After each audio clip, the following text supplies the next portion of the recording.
إلى أن يجيب ويقول الله ربي والإسلام ديني ومحمد صلى الله عليه وسلم رسولي. الله ربي والإسلام ديني ومحمد صلى الله عليه وسلم رسولي. أسئلة سهلة، أجوبة سهلة، لكن هل نستطيع أن نقول أننا نذاكر ونحفظها حتى إذا أتى الملكان أجبنا بهذه الإجابة؟ هل هو الموضوع بهذه السهولة؟ لا والله أيها الإخوة، المسألة ليست أننا نحن نعرف هذه الإجابة، فسهل كل واحد منا الآن يستطيع أن يكرر الإجابة: الله ربي والإسلام ديني ومحمد صلى الله عليه وسلم نبيي ورسولي. فما أسهلها من إجابات، ولكن ما أصعبها على من لم يوفقه الله سبحانه وتعالى إلى الإجابة، وأن كل ما نفعل في حياتنا هذه يرتكز عليه موضوع هل نوفق لهذه الإجابة أم لا. ويجب علينا جميعا أن نعرف ما هي الأشياء التي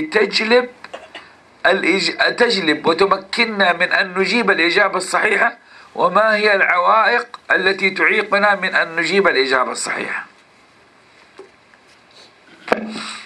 Seorang muslim mendapatkan taufik dari Allah Subhanahu wa taala untuk menjawab pertanyaan tadi dengan jawaban Allahu Rabbi, Allah adalah Rabbku, Tuhanku. Al-Islamu dini, Islam adalah agamaku. Wa Muhammadun sallallahu alaihi wasallam rasuli. Nabi Muhammad sallallahu alaihi wasallam itu adalah rasulku, utusan dari Allah SWT kepada kami. Jawabannya mudah gitu kan. Cuman apakah permasalahannya itu semudah itu?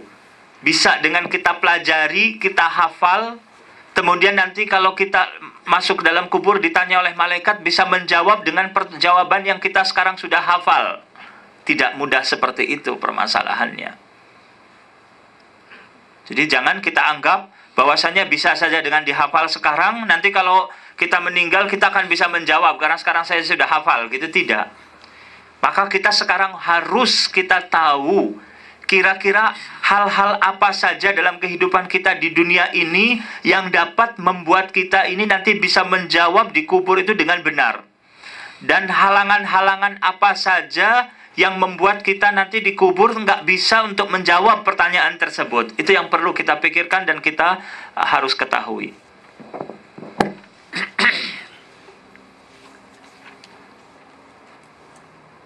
قبل أن ندخل في موضوع كيف نستجلب رحمة الله وكيف نستجلب توفيق الله سبحانه وتعالى الإجابة على الأسئلة هذه، نريد أن نبحث عن أهمية النجاح. أحبتي في الله، إخواني في الله، النجاح في هذه الأسئلة هو أهم مرتكز للإنسان. النجاح في هذا الامتحان هو أهم، لا بشكل مطلق لا يوجد شيء أهم منه أصلا، ولا يوجد أي شيء يقاربه في الأهمية.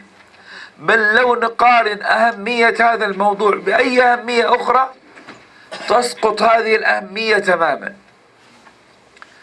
لأنه لو رسب الإنسان في الامتحان هذا يا إخوة فهي النار عياذ بالله. والنار يا إخوة كما أخبر النبي صلى الله عليه وسلم أنه يؤتى بأكثر أهل الأرض نعيما من أهل النار فيغمس غمسة واحدة في النار ويقال له هل ذقت نعيما قط؟ يقول لا والله يا رب ما ذقت نعيما قط. ويؤتى بأشقى أهل الأرض من أهل الجنة ثم يغمس غمسة واحدة في الجنة ويسأل هل ذقت شقاء قط؟ فيقول لا والله يا رب ما ذقت شقاء قط. أقل أهل الجنة نعيما يا إخوة موضع صوته في الجنة أفضل من الدنيا وما فيها. موضع الصوت مكان بسيط جدا في الجنة أفضل من هذه الأرض ومن ملوكها كلهم ومن كل الأموال التي فيها ومن كل النعم ومن كل الأشياء السعيدة ومن كل الأشياء الجيدة في هذه الدنيا. موضع صوت في الجنة. فالفرق كبير. من نجح دخل الجنة ومن رسب في هذا الامتحان دخل النار.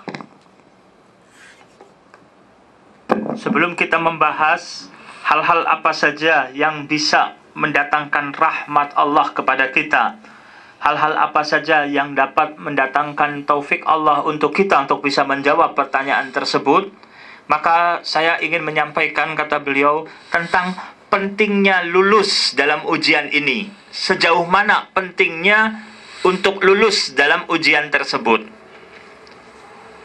Pentingnya lulus dalam ujian tersebut, barang siapa yang lulus dia akan mendapatkan jannah.